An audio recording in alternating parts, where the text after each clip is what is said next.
Assalamualaikum warahmatullahi wabarakatuh. Kita mulai dengan membaca Bismillahirrahmanirrahim. Asyhadu an la ilaha illallah wa asyhadu anna Muhammadar Rasulullah. Raditu billahi rabba wa bil islami dina wa bi Muhammadin nabiyyan wa rasula. Rabbi zidni ilman nafi'a warzuqni fahma. Rabbi israh li sadri wa yassir li amri wahlul 'uqdatam min lisani yafqahu qawli waj'alni min ibadikas sholihin. Anak-anak, pada hari ini Bu Ida akan menjelaskan tentang hukum-hukum Newton tentang gerak. Hukum 1 Newton. Hukum 1 Newton berbunyi, bila resultan gaya sama dengan 0, maka benda yang diam akan tetap diam, atau benda yang bergerak lurus beraturan akan tetap bergerak lurus beraturan. Jadi, apabila resultan gaya itu sama dengan 0, maka benda yang diam akan tetap diam.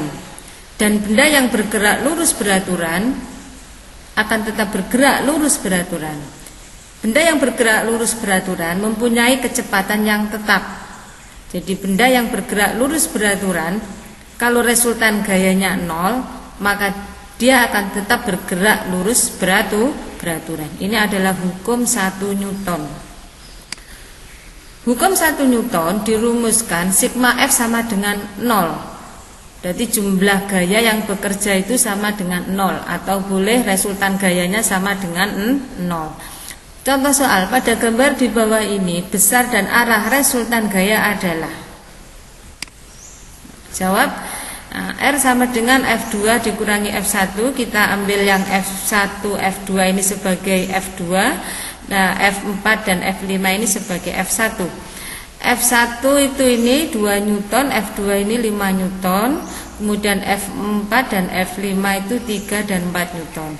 2 ditambah 5 itu 7, 3 ditambah 4 itu 7, 7 dikurangi 7, 0. Jadi resultan gayanya 0. Ini adalah contoh soal resultan gaya pada suatu benda yang sama dengan 0. Karena resultan gayanya 0, maka benda ini seandainya diam, maka dia tetap diam. Sehingga arah resultan gayanya juga tidak ada. Dia tidak bergerak ke kanan, juga tidak bergerak ke kiri.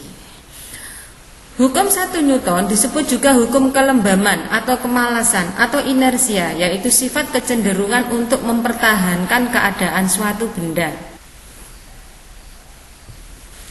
Selanjutnya adalah contoh peristiwa yang berhubungan dengan hukum 1 Newton. Saat menaiki kendaraan yang awalnya diam, ini awalnya diam, kemudian bergerak maju, badan kita akan terdorong ke belakang. Nah, ini mobil semula diam, mobil tiba-tiba bergerak, maka badan kita akan terdorong ke belakang. Mengapa kok terdorong ke belakang? Karena kecenderungan benda untuk mempertahankan keadaannya, yaitu diam, sehingga diberi gaya yang arahnya ke depan, maka dia akan mempertahankan keadaan semula, yaitu resultan gayanya sama dengan 0, maka dia akan memberi gaya yang arahnya ke belakang.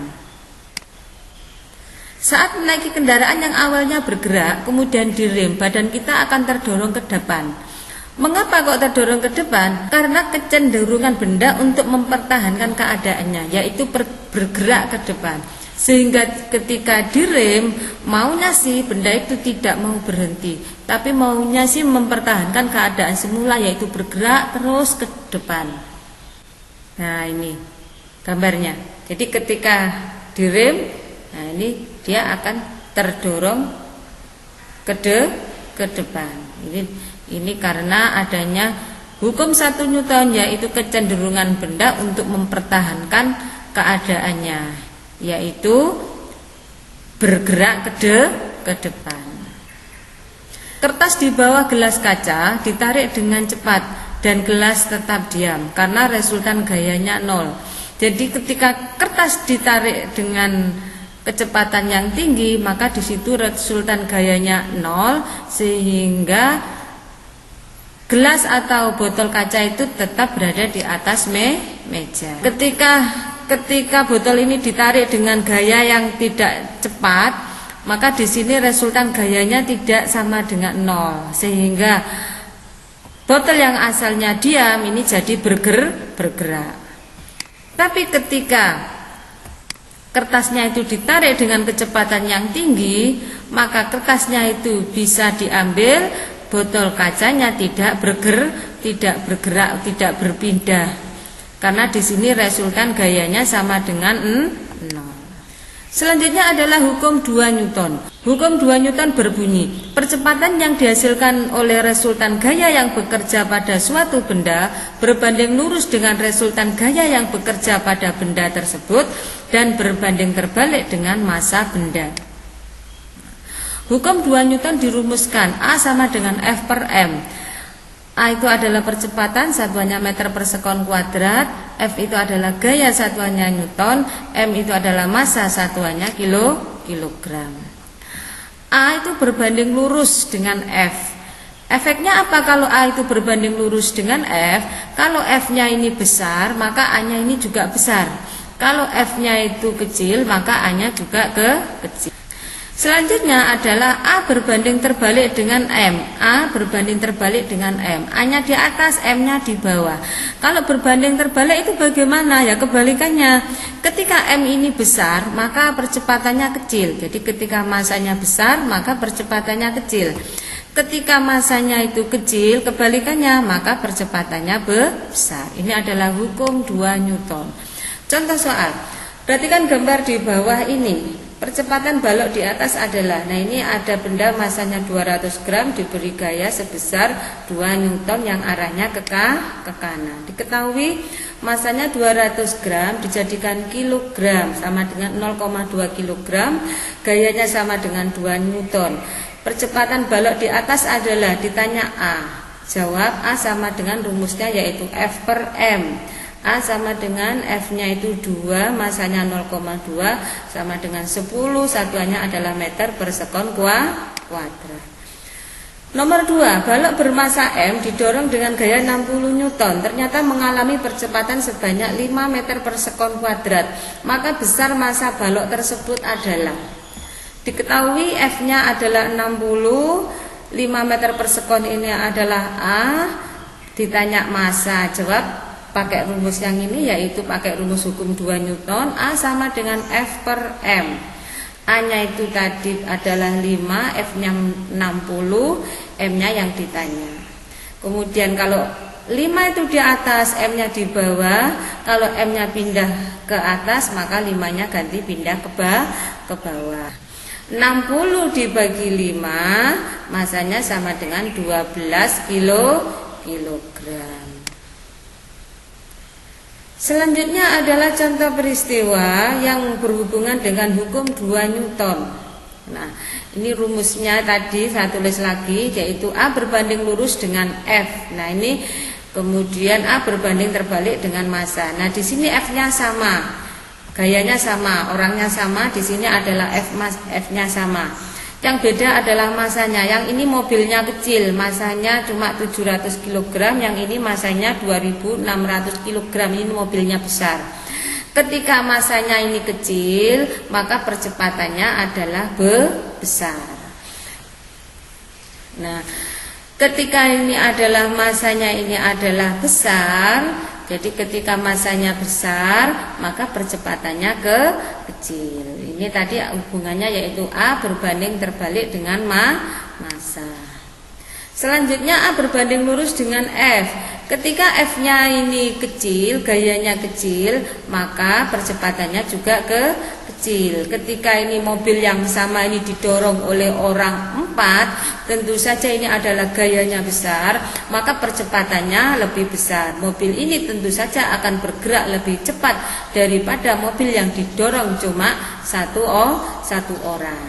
Ini adalah tentang bahwa percepatan berbanding lurus dengan gaya. Selanjutnya adalah untuk anak-anak yang belum mengklik subscribe, silahkan diklik dulu subscribe-nya. Terima kasih. Selanjutnya adalah hukum 3 Newton. Hukum 3 Newton berbunyi, jika benda pertama mengerjakan gaya atau melakukan aksi pada benda kedua, maka timbul gaya reaksi dari benda kedua terhadap benda pertama yang besarnya sama tetapi arahnya berlawanan. Kalau saya memukul meja, maka tangan saya ini sebagai benda pertama dan meja ini sebagai benda kedua. Ketika saya memukul meja berarti saya memberikan gaya kepada benda kedua. Gaya yang saya berikan namanya aksi. Dan meja akan memberikan gaya kepada tangan saya yang besarnya sama tetapi arahnya berlawanan. Gaya yang diberikan meja kepada tangan saya namanya reaksi. Semakin besar aksi yang saya berikan, maka semakin besar pula reaksi yang diberikan oleh meja kepada tangan saya. Buktinya apa? Semakin keras saya memukul meja, maka semakin sakit tangan saya. Hukum 3 Newton dirumuskan F aksi yaitu gaya aksi sama dengan min F reaksi. Gaya aksi sama dengan negatif gaya reaksi. Selanjutnya adalah contoh peristiwa yang berhubungan dengan hukum 3 Newton. Nah, bola basket yang dipantulkan ke bawah akan memantul ke atas. Gaya aksinya yang diberikan oleh anak ini, gaya aksinya adalah ke bawah, sedangkan gaya reaksi yang diberikan oleh lantai kepada bola itu arahnya ke atas, menyebabkan bola akan terpantul ke atas. Semburan gas panas ke bawah yang dihasilkan pembakaran bahan bakar roket akan mendorong roket meluncur ke atas. Jadi ini aksinya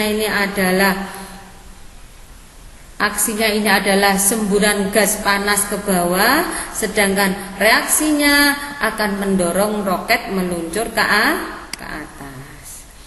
Saat mendayung, gaya aksi dari dayung ke air, yaitu gaya aksinya yaitu dayung ke air, gaya aksinya ke belakang, mengakibatkan gaya reaksi dari air kepada dayung dengan besar gaya yang sama namun arah gaya berlawanan, sehingga perahu terdorong ke depan meskipun dayung mengayun ke belakang. Jadi dayungnya mengayun ke belakang, memberi aksi kepada air arahnya ke belakang, air memberi reaksi kepada dayung arahnya ke depan, sehingga menyebabkan perahu ini akan bergerak ke depan.